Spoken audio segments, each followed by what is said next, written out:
Hai! Coba, siapa yang belakangan lagi kesel sama Kominfo? Mungkin banyak ya.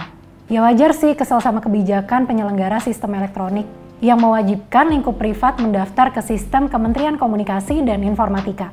Dari awal udah banyak yang nolak, tapi Kominfo tetap memberlakukan pada awal Agustus 2022. Netizen marah karena Kominfo memblokir situs dan aplikasi yang menyangkut hajat hidup orang banyak. Ya, walaupun aksesnya dibuka lagi, Kominfo terlanjur dicap sebagai lembaga yang hobi blokir.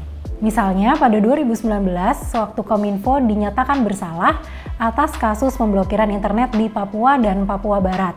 Katanya sih untuk alasan keamanan nasional, meskipun dikritik banyak pihak.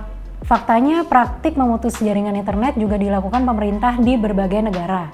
Misalnya Mesir, Sudan, Kazakhstan, India. Ada yang diblokir sebagian, ada yang total.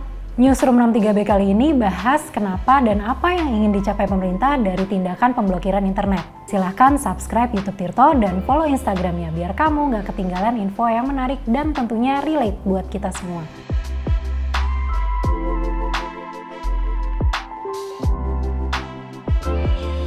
Yuk refresh memori kita tentang kasus pemblokiran internet di Papua. Tindakan itu dilakukan Kominfo sekitar pertengahan Agustus hingga awal September 2019.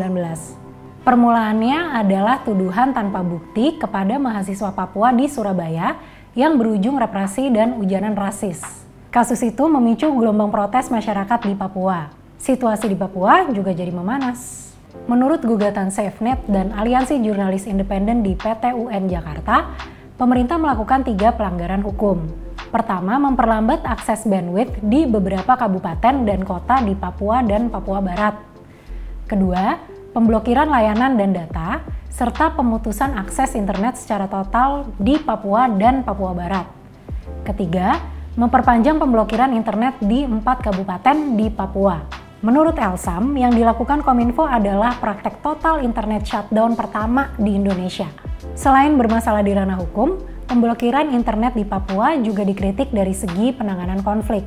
Waktu itu sih pemerintah bilang tindakan mereka mencoba mencegah hoax yang berpotensi memperkeruh suasana. Nah, relawan SafeNet di Papua Daeng Ipul berpendapat sebaliknya. Dia bilang ke tim Tirto, ketika internet diputus, orang-orang justru kesulitan mengkonfirmasi berita bohong dan mengakses kabar yang benar. Direktur Eksekutif Amnesty International Usman Hamid juga berpemikiran serupa. Menurut dia, tanpa internet, masyarakat kesulitan memantau kerja aparat dan justru mendorong mereka untuk keluar rumah alias meningkatkan potensi konflik horizontal. Nah, meskipun pemblokiran internet adalah hal problematik, kebijakan ini sering dilakukan sama pemerintah di berbagai negara. Menurut laporan koalisi Keep It On, pada 2019 tercatat ada 213 kasus pemutusan jaringan internet di 33 negara.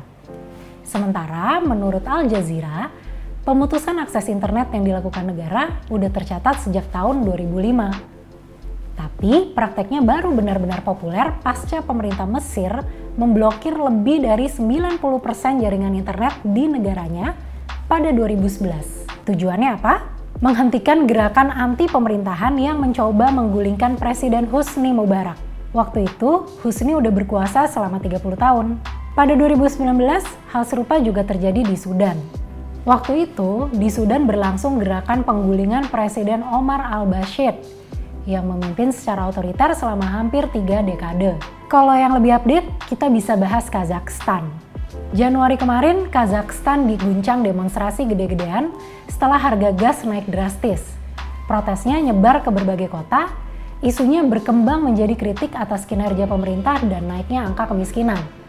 Pemerintah menanggapinya dengan amat keras. Sampai-sampai dalam kurun waktu 1 minggu, ada 227 orang yang tewas dan 10.000 lainnya ditangkap aparat. Selama itu juga pemerintah memblokir hampir seluruh jaringan internet di Kazakhstan. Mulai kelihatan ya polanya. Salah satu alasan pemerintah memblokir internet adalah menekan gelombang protes yang mengancam kekuasaan. Dengan memutus internet, pemerintah juga bisa mengendalikan narasi sebuah kejadian. Al Toker, Direktur Eksekutif NetBlocks, LSM yang memonitor kasus-kasus penyensoran internet, pernah bilang ke wartawan Al Jazeera, alasan pemerintah memblokir internet adalah menutupi kejahatan yang dilakukan negara atau insiden yang memalukan. Dengan kata lain, untuk menghilangkan jejak pelanggaran HAM. Kalau ditanya efektivitasnya, pemblokiran internet juga nggak efektif-efektif amat. Kayak kasus di Mesir atau di Sudan, rezim yang berkuasa tetap tumbang. Tapi perlu diingat, pemblokiran internet nggak cuma terjadi pas lagi ada revolusi.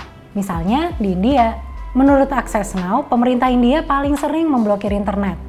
Pada 2020, negara penganut demokrasi terbesar di dunia itu melakukan 109 pemblokiran internet, jauh lebih banyak dari 29 negara lain yang disurvei.